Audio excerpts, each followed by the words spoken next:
Well, usually this time of year, Aloha Stadium will be getting ready to host the Hawaii Bowl. But after Governor Green and other officials released the request for proposals this week, we can finally dream of another kickoff in Halawa in the near future. Joining us now to talk story about the new stadium are Public Works Administrator Chris Kinimaka and Aloha Stadium Manager Ryan Andrews. Thank you so much, Chris and Ryan, for joining us this morning. Good morning. Thank you. So, Chris, I want to start with you. When we look at the procurement process now for the government, how does that work? The procurement process now is a three-stage request for proposals process that we're very excited, kicked off just this past week. That's important for us because it's a new direction, and we're looking at this process providing a more detailed, definitive agreement with a master developer to distribute not just a stadium, but also the entire NASED district, and that's landmark for us. With this procurement, we're still on schedule to hit our target 2008 opening season for the UH football.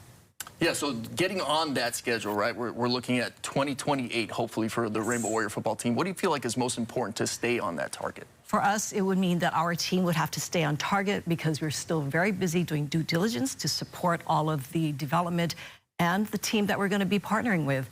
It also means that partners that we're going to be entering into contract with have to be on the ball. They have to put their best team together and make sure they can produce and financially bring forward all the funding that they need for their master plan. Our evaluation committee and everybody else that supports the entire procurement is also on sharp edge to stay on time. So a lot of us working behind the scenes. So 25,000 seats is the number that we've seen in headlines. That makes a lot of sense. We're going from 50,000, the former Aloha Stadium, a smaller number. It's happened all throughout college football and a lot of arenas out there. But is that 25,000 seat number locked in? Yeah, so 25,000 is a base number. That's important to know, and they'll need to be able to expand should we need that in the near future. I think other things to note is that, this is going to be a stadium with modern amenities. We're looking forward to a variety of seat options, so premium suites, loges, club spaces, so we're looking forward to a different experience. Also a really nice food and beverage experience as well, which you'd expect in a modern stadium. I think another piece I want to bring up about scope is the field. And our current field couldn't accommodate international soccer or rugby. It was too narrow, too short, so this new field will accommodate that as well. Yeah, so important to get a bunch of different sporting events and a bunch of different events in there. As far as the amenities go, did you folks hear from the public about what amenities people wanted to see in this stadium? Not just from the public, but we've also just heard from what we're seeing across the country. And it is changing. I mean, as you said, things are shrinking. People are in for that premium experience. They want to see the good food and beverage. They want to see spaces that are unique and they can privatize off for their small groups. So it's a different type of experience than what we had in the past. Yeah, and being at the Ching complex, so the thing that stands out to you is just the intimacy. It's 15,000.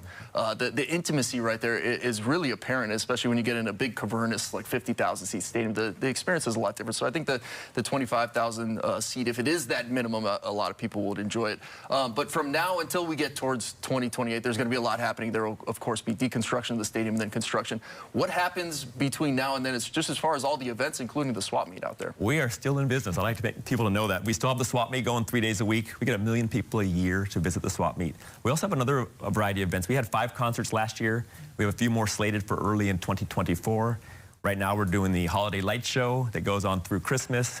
And then next year, again, we'll have the Great Aloha Run. We'll have the 50th State Fair. So it's kind of business as usual in our parking lot, and that will continue through construction. Yeah, lots of fun out there. Chris, I want to finish with you. Sure. A lot of people see the renderings out there, and they're gorgeous, and we see one right here. Yes. But these are not finalized, correct? There's still a lot of work to be done, and these aren't finalized. That is correct. These are conceptual drawings that we did so we could understand what the master developer can look forward to. We also use this to develop the Halawa TOD master plan, and that just turned into zoning with approval of the city council and a special district. So this is so that the community can understand what is possible, and our big goal is really helping revitalize the community, both with all of the activity and economically. This is our participation time to look at it and say, this is what we want. Yeah, it's a lot of fun to dream, that's for sure. It is. All right, Chris Kinimaka and Ryan Andrews, thank you so much for joining us this morning. Thank you for having us. Aloha.